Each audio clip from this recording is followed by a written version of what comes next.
Everything's state-of-the-art. Labs, sensors, exploration gear. Seeking out new life and new civilizations to shoot and have sex with, Mass Effect Andromeda creatively sidesteps the storytelling limitations of Mass Effect 3's ending by launching a group of pioneers into a whole new galaxy. What they find there is a vast and sometimes exciting action role-playing game that kept me engaged. But after the outstanding trilogy that created this universe, it's a disappointing follow-up. I never planned to be Pathfinder. I don't know what's out there.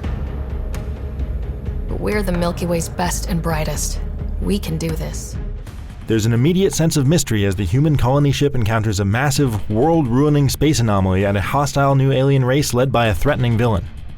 But it's bizarre that BioWare went to the trouble of shipping us 2.5 million light-years away to introduce only 2 new alien races over more than 50 hours of campaign and major side missions, and only 1 local joins your crew.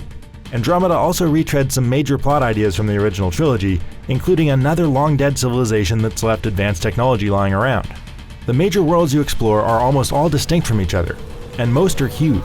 Granted, the majority of that is empty space and there's a fair amount of repeated structures and enemy encounters populating them, but they often have unique hazards. And tooling around in the Nomad is a little more interesting than simply holding down the gas button, thanks to jump jets and a simple gear shift for going uphill. There's a lot of filler in the form of MMO-style fetch and kill quests too. Plus, scanning uninhabited planets for resources is as tedious a task as it's been in any of the original trilogy, but at least it's over quickly and the spaceflight scenes between them are gorgeous.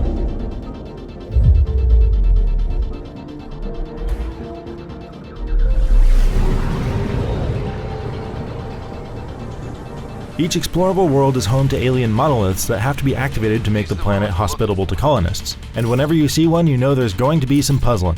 They don't force you to think outside the box, but as someone who enjoys Sudoku number puzzles, I found these to be a nice break from the action. I could do without the jumping puzzles though. I'm Ryder, the human Pathfinder. Unlike Shepard, who could barely step over an ankle-high obstacle, the new customizable protagonist Ryder is fantastically mobile. Just listen to that supremely satisfying jump jet that vaults you over nearly anything.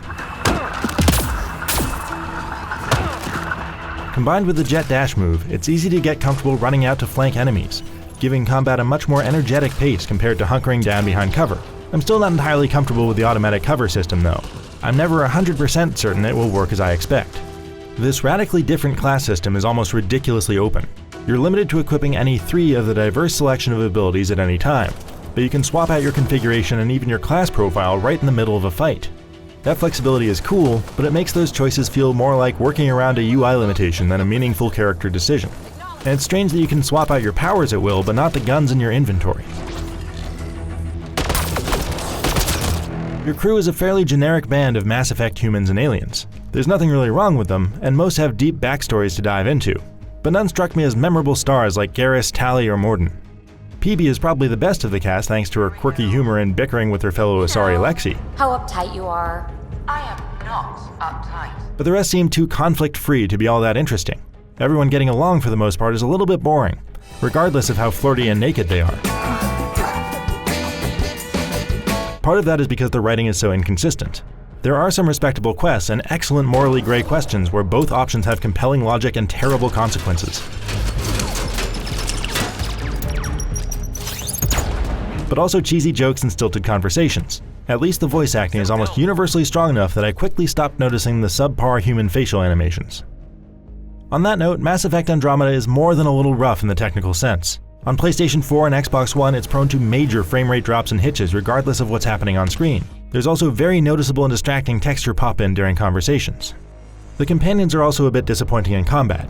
Your control over them is limited to 2 commands: stand in a place or attack a thing, and you can't pause the action to place them tactically. That's just not enough control to reliably coordinate ability combos, so you're pretty much on your own. You can't equip them with gear either. Mass Effect 3's wave-based co-op multiplayer mode returns, which allows you and 3 teammates to make better use of the power combos to take down enemies and reach objectives quickly. It's simple but more entertaining than you'd expect, and the rewards it doles out in random card packs keeps things interesting by making you make the most of the gear you have available. Someday, being a smartass will get you in trouble. Mass Effect Andromeda is an expansive action role-playing game with a few great moments that recapture the high points of the landmark trilogy that came before it. And its energetic combat and fantastic sound effects create a potent sci-fi atmosphere. But without consistently strong writing or a breakout star in its cast to carry it through the long hours and empty spaces, disappointments like the lack of new races, no companion customization, and major performance problems and bugs take their toll. For more on Mass Effect Andromeda, check out our graphics comparison, the first hours of gameplay, and the Collector's Edition unboxing.